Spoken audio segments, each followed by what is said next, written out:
Hello student, स्वागत है आप सभी को अपना यूट्यूब चैनल 10 का इंग्लिश पॉइंट में। चलिए आज एक बार फिर से हम आप लोगों के बीच प्रेजेंट हो गए हैं टॉपिक लेकर के। आज जो हम इस वीडियो में बताने वाले हैं, जैसा कि आप लोगों को पता है कि पहला चैप्टर हम स्टार्ट कर दिए हैं। प्रोज सेक्शन का जो आपका 12th का बुक है रेनबो, उसका प्रोज सेक्शन का पहला चैप्टर स्टार्ट कर दिया गया। आज हम लोग उसी का समरी के बारे में बातचीत करेंगे। अगर आप समरी को अच्छे से समझ गए तो पूरा एसे हो या पूरा कहानी हो या पूरा कविता हो, है ना, पूरा स्टोरी हो या पोएम हो या फिर एसे हो या फिर प्ले हो, नाटक वगैरह, सारा चीज आपको समझ में आ जाएगा। तो किसी भी चैप्टर को पढ़ने से पहले, किसी भी चैप्टर को लाइन बाय लाइन चैप्टर को स्टार्ट करने से पहले ये जानना जरूरी है कि आखिर वो चैप्टर में बताया क्या गया है, आखिर उस चैप्टर में हमें क्या पढ़ना है। तो इन सब चीजों के बारे में आज हम बात करेंगे इसमें। इससे पहले हम एक वीडियो अपलोड कर दिए हैं इंडियन सिविलाइजेशन एंड कल्चर का ही, जिसमें हम सिर्फ महात्मा गांधी के बारे में बातचीत किए हैं। तो अगर आप उस वीडियो को नहीं देखे हैं तो सबसे पहले उस वीडियो को देख लीजिए। दूसरी चीज कि अगर आप इस चैनल पर नए हैं तो सबसे पहले इसको सब्सक्राइब कर दीजिए, ताकि हर वीडियो जो हम अपलोड करें वो आप तक पहुंच जाए। तो आज हम लोग इंडियन सिविलाइजेशन एंड कल्चर के समरी के बारे में बातचीत करेंगे। समरी के बारे में बातचीत करेंगे कि आखिर इस चैप्टर में हमें पढ़ना क्या है। ठीक है, तो चलिए बिना समय व्यर्थ बिताए हम स्टार्ट करते हैं। देखिए यहाँ पर लिखा हुआ है इंडियन सिविलाइजेशन एंड कल्चर। मतलब आज जो हम लोग समरी पढ़ने जा रहे हैं, ये इंडियन सिविलाइजेशन एंड कल्चर का समरी पढ़ने जा रहे हैं। समरी के मतलब सारांश होता है। सारांश के मतलब पूरा जो चैप्टर है, पूरा चैप्टर का निचोड़ इसमें रहता है, पूरा चैप्टर का एक्सट्रैक्ट रहता है। और इस समरी के माध्यम से ही पता चल जाता है कि आखिर उस चैप्टर में पढ़ना क्या है। इसके बाद हम लाइन बाय लाइन आपको चैप्टर को स्टार्ट करेंगे, लेकिन उससे पहले इसको आप अच्छे से देख लीजिए। ठीक है, देखिए, ध्यान दीजिए। देखिए, कह रहा है कि the Indian civilization and culture has been written by Mahatma Gandhi. समझिए पहले बात को। कह रहा है कि इंडियन सिविलाइजेशन एंड कल्चर जो है, इंडियन सिविलाइजेशन एंड कल्चर जो है, ये रिटेन किया गया है। रिटेन किया गया है मतलब लिखा गया है। किसके द्वारा? महात्मा गांधी के द्वारा। सही बात है भाई, महात्मा गांधी के द्वारा इंडियन सिविलाइजेशन एंड कल्चर लिखा गया है। इसके बाद कह रहा है कि हु इज कॉल्ड, है ना, जो पुकारे जाते हैं या जिन्हें कहा जाता है बापू और the father of the nation, जिन्हें बापू या राष्ट्रपिता के नाम से पुकारा जाता है। यानी महात्मा गांधी जो है इस चैप्टर को लिखे, इंडियन सिविलाइजेशन एंड कल्चर को, महात्मा गांधी को लोग लोकप्रियता से बापू या फादर ऑफ द नेशन के नाम से जानते हैं। सबसे पहले देखिए, कोई भी चीज समरी आप पढ़िए, समरी में सबसे पहले ये दर्शाना जरूरी होता है कि, या ये जानना जरूरी होता है कि समरी में आखिर जो चैप्टर है उस चैप्टर को लिखे कौन है, वो कैसा लेखक है या कैसा पोएट है या कैसा व्यक्ति, सारी चीजों को जो है ना उसमें जानना जरूरी होता है। तो नेशन, महात्मा गांधी को बापू या फिर राष्ट्रपिता के नाम से महात्मा गांधी को जाना जाता है, या महात्मा गांधी को कहा जाता है बापू या फिर राष्ट्रपिता। आगे देखिए, इन दिस एसे, इस एसे में, है ना, इस निबंध में क्या है? इस निबंध में गांधी जी डिस्क्राइब्स, देखिए शुरुआत हो रहा है यहीं से। इस निबंध में गांधी जी डिस्क्राइब्स करते हैं। डिस्क्राइब का मतलब होता है वर्णन करना। इस मतलब इंडियन सिविलाइजेशन एंड कल्चर जो आपका चैप्टर है, इसमें महात्मा गांधी जो है वो डिस्क्राइब करते हैं, वर्णन करते हैं। क्या चीज को वर्णन करते हैं? तो the importance of the Indian civilisation. क्या चीज को महात्मा गांधी वर्णन करते हैं? तो the importance of Indian civilisation, मतलब भारतीय जो सभ्यता, उसका इम्पोर्टेंस का, इम्पोर्टेंस के मतलब महत्व होता है। देखिए, महात्मा गांधी जो है इस चैप्टर में हमारी जो पुरानी सभ्यता थी, पुरानी संस्कृति थी, पहनावा, रहन सहन, है ना, जो पुरानी एंशियंट युग का, वो कुछ अलग था इस युग से। और वेस्टर्न कंट्री के जो लोग थे, ये वेस्टर्न कंट्री को जो सिविलाइजेशन एंड कल्चर था, उससे भी हमारी सभ्यता जो थी वो अलग थी। मतलब हमारा सभ्यता बहुत अच्छा था। उसका क्या इंपॉर्टेंस था, क्या उसका महत्व था, इसी के बारे में तो महात्मा गांधी इस चैप्टर में बात किए हैं इंडियन सिविलाइजेशन एंड कल्चर में। आगे देखिए, ही प्रेजेज आवर एंशियंट सिविलाइजेशन।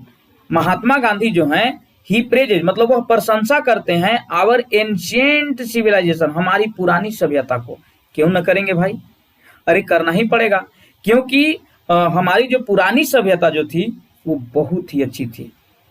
किससे कैसे बोलना है, किससे कैसे व्यवहार करना है, कैसे कैसा वस्त्र पहनना है, कैसा भोजन करना है, किस तरह का कपड़ा पहनना है, किस समाज में रहना है, किस तरह से लोगों से व्यवहार करना है, इस सारी बातों को जो हमारी पुरानी सभ्यता थी ना, ये सारी बातों को बहुत अच्छे से उन लोग मंथन करते थे हमारे पुराने लोग। तो महात्मा गांधी जो है प्रशंसा करते हैं क्या चीज को, आवर एंशियंट सिविलाइजेशन को, हमारी जो पुरानी सभ्यता है उसको प्रशंसा करते हैं, और प्रशंसा करने की योग्य था ही। आगे देखिए, एंड सेज दैट, और कहते हैं कि no other civilisation of the world can be compared with our civilisation, और कहते हैं कि विश्व का कोई भी सभ्यता को कंपेयर नहीं किया जा सकता है। कंपेयर नहीं किया जा सकता मतलब तुलना नहीं किया जा सकता है विथ आवर सिविलाइजेशन, किसके साथ तुलना नहीं किया जाता है, हमारी सभ्यता के साथ। मतलब महात्मा गांधी कहते हैं कि देखिए पूरे विश्व में बहुत सारे कंट्री का, सभी कंट्रीज का लगभग अपना अपना सभ्यता है, लेकिन जो सभ्यता हमारा कंट्री का है ना, इसको कंपेयर कोई कर ही नहीं सकता है। क्यों? क्योंकि हमारी सभ्यता बहुत ही बेहतर था। आगे देखिए, अकॉर्डिंग टू गांधी जी, गांधी जी के अनुसार civilization is the way of conduct, Gandhi ji के अनुसार मतलब गांधी जी कहते हैं कि civilization is the way of conduct, सभ्यता जो है वह व्यवहार आचरण है ना, जो हम लोगों को कंडक्ट करता है, कंडक्ट करता है, द वे ऑफ कंडक्ट मतलब ये कहिए कि हमें रास्ता दिखलाता है, सही रास्ता पर चलने के लिए सिखलाता है, और सही रास्ता पर चल करके जो है ना अपने आगे बढ़ने के लिए सिखाता है। यही तो सिविलाइजेशन है ना। कल्चर का आशय, कल्चर जो है वो हमारी पहनावा वेशभूषा से रिलेटेड है, लेकिन सिविलाइजेशन हमारी रहन सहन से रिलेटेड है।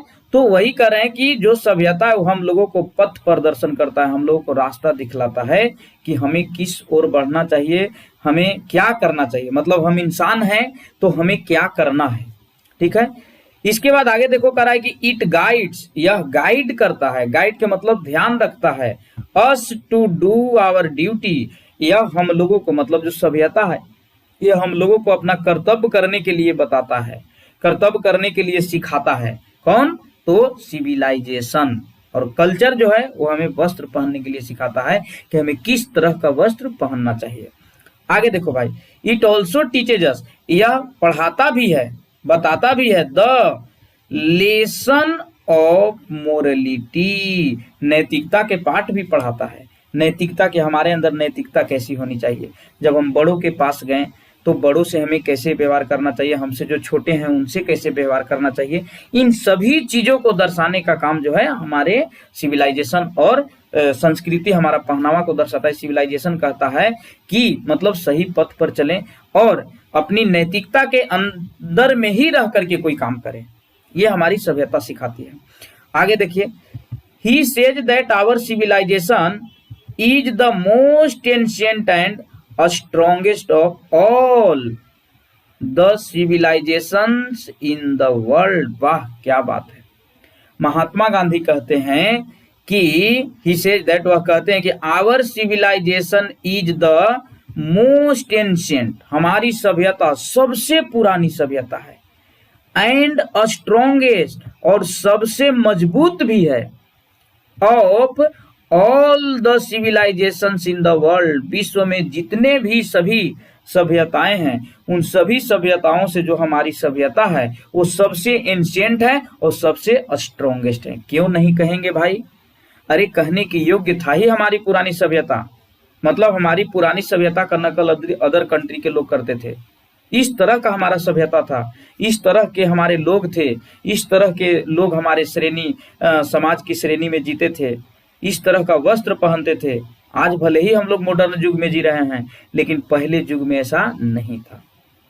आगे देखिए, many civilisations in the world born and wasted, बहुत सारे सभ्यता जो हैं वो विश्व में बॉर्न हुए मतलब उत्पन्न हुए, एंड वेस्टेड, अरे उत्पन्न तो हुए भाई लेकिन सब के सब वेस्टेड हो गए, सब के सब नष्ट हो गए, सब के सब बर्बाद हो गए, है ना। They changed by the change of time, वे सब बदल गए समय के अनुसार, मतलब पूरे विश्व में बहुत सारा सभ्यता है, लेकिन कोई सभ्यता नहीं टिक पाया हमारी सभ्यता के आगे।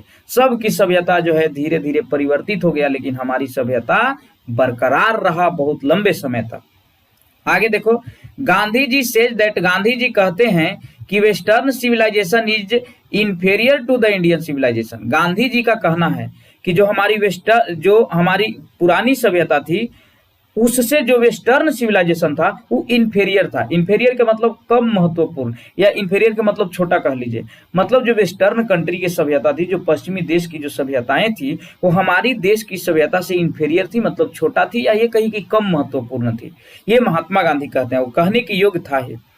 बिकॉज, क्योंकि the Indian civilisation is the only civilisation, क्योंकि भारतीय सभ्यता एकमात्र सभ्यता है इन द वर्ल्ड, पूरे विश्व में, which has not lost its glory, जो अपनी सुंदरता को लॉस्ट नहीं किया, अपनी सुंदरता को खोया नहीं। बाकी अदर कंट्री के जो सभ्यताएं थी वो सब समय के अनुसार बदल गया, लेकिन हमारी सभ्यता जो है वो लंबे समय तक चला। हमारी सभ्यता अपनी सुंदरता को खोया नहीं।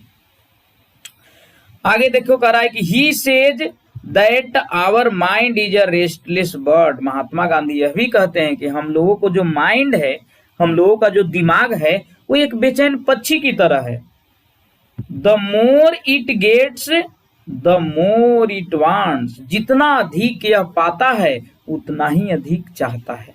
जितना अधिक पाता है उतना ही अधिक चाहता है। मतलब समझो कि हमारा जो माइंड है, जब तक इंसान अपने माइंड मन पर कंट्रोल नहीं करेगा तब तक इंसान अपने जीवन में सिद्धि प्राप्त नहीं कर सकता है।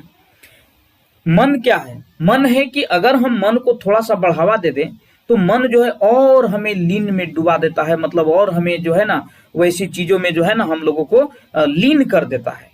तो जैसे महात्मा गांधी इस चैप्टर में भी बात किए हैं कि देखो हमारा जो शरीर है, इस शरीर को जितना ही हम लोग आराम देंगे ना उतना ही ये शरीर जो है आराम खोजेगा। इसलिए, और ये सारा चीज मन से रिलेटेड है। अगर हमारा मन कहे कि नहीं शरीर को आराम देना है तो तुम शरीर को आराम देना शुरू कर दोगे, और जब शरीर को आराम देना शुरू करोगे तो शरीर जो मन है ना ये बार बार कहेगा कि नहीं आराम। जैसे छोटा सा एग्जांपल, अगर कहीं आरामदायक जगह है और एक बार तुम वहां चला गया और वहां पर तुम्हारा मन लग गया तो बार बार तुम्हारा मन वही कहेगा कि वहीं चलो। तो महात्मा गांधी इस चीज से दूर रहने के लिए कहे थे, और इस चीज से दूर रहने के लिए बताए थे लोगों को कि हमारा जो दिमाग है वो बेचैन पक्षी की तरह है। इसलिए दिमाग पर कंट्रोल करना बहुत जरूरी है, अपने मन पर कंट्रोल करना बहुत जरूरी है। क्योंकि अगर मन पर इंसान कंट्रोल नहीं करेगा तो क्या होगा, हमारा जो मन है वो एक बेचैन पक्षी की तरह है। जितना अधिक इसको दोगे उतना ही अधिक और चाहता है, और क्या and it is never satisfy, और यह कभी नहीं संतुष्ट होता है, ज्यादा से ज्यादा तुमसे डिमांड करता रहेगा। इसके बाद कह रहा है कि ही सेज दैट, वह कहते हैं कि we should keep away from luxury and pleasure. Mahatma Gandhi कहते हैं कि हम लोगों को दूर रहना चाहिए क्या चीज से? लग्जरी एंड प्लीजर से। लग्जरी एंड प्लीजर के मतलब होता है भोग और विलास से। भोग और विलास के मतलब वही जो आराम से आप जिंदगी जी रहे हैं, आप दिन रात जो है सिर्फ आराम ही करने के लिए सोच रहे हैं, हाथ पैर से कोई काम करना चाहिए नहीं कर रहे हैं, उसके जगह पर आप मशीन यूज कर रहे हैं, तो इससे क्या होगा, आप आलसी हो जाओगे। तो महात्मा गांधी कहे थे कि इन सब चीजों से बचने की कोशिश करो। ये महात्मा गांधी का कहना है। एट ऑल कोस्ट, हर हाल में इन सब चीजों से हमें बचना है। महात्मा गांधी कहते हैं कि देखो ज्यादा काम करते करते थक गया तो ऐसा नहीं कि आराम मत करो, आराम करो लेकिन एक सीमा के तहत, एक लिमिट के तहत, लिमिट से ज्यादा मत जाओ। ऐसा करोगे तो तुम्हारा शरीर जो है, तुम्हारा जो पार्ट्स ऑफ बॉडीज हैं वो सब लेजी हो जाएंगे, तुम आलसी हो जाओगे, और जो चीज खुद से करना चाहिए वो चीज नहीं करोगे तो तुम्हारे अंदर आलस्य भर जाएगा। ये महात्मा गांधी का कहना था। एंड वी शुड डू, और हम लोगों को करना चाहिए द वर्क, उस काम को, using our hands and feet. Mahatma Gandhi कहते थे कि हम लोगों को काम जो है वो करना चाहिए अपने हाथ और पैर को यूज करके करना चाहिए। और महात्मा गांधी नहीं, हमारे पूर्वज लोग जो थे ना, उन लोग को भी यही सोच विचार था। ठीक है, तो आशा करते हैं कि समरी को आप अच्छे से समझ गए होंगे।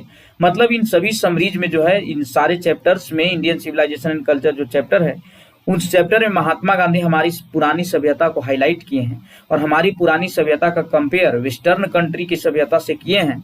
जब किए तो पता चला कि हमारी सभ्यता वेस्टर्न कंट्री की सभ्यता से बहुत बढ़िया है, क्योंकि पुराने जो लोग थे वो बहुत अच्छे से रहते थे, उनका रहन सहन, उनका बात विचार, उनका पहनावा वगैरह सब कुछ ठीक ठाक था।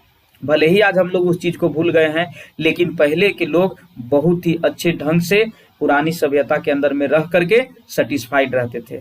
महात्मा गांधी और भी बातों को बताए हैं, जब हम लाइन बाय लाइन आपको पढ़ाएंगे, जब हम चैप्टर स्टार्ट कर देंगे, लाइन बाय लाइन पढ़ाना शुरू कर देंगे, तो उसमें सारी बातों को बता दिया जाएगा। तो इस वीडियो को आप अच्छे से देख लीजिए, एक बार, दो बार, तीन बार। और इससे पहले एक और वीडियो हम बनाए हैं इसी चैप्टर का, जिसमें हम सिर्फ महात्मा गांधी के बारे में जिक्र किए हैं। अगर आप उस वीडियो को नहीं देखे हैं तो सबसे पहले उसको देख लीजिए, इसके बाद इसको देखिए और इसके बाद आगे हम चैप्टर स्टार्ट करेंगे। ठीक है, थैंक्स स्टूडेंट्स, मिलते हैं नेक्स्ट वीडियो में, तब तक के लिए सभी को धन्यवाद।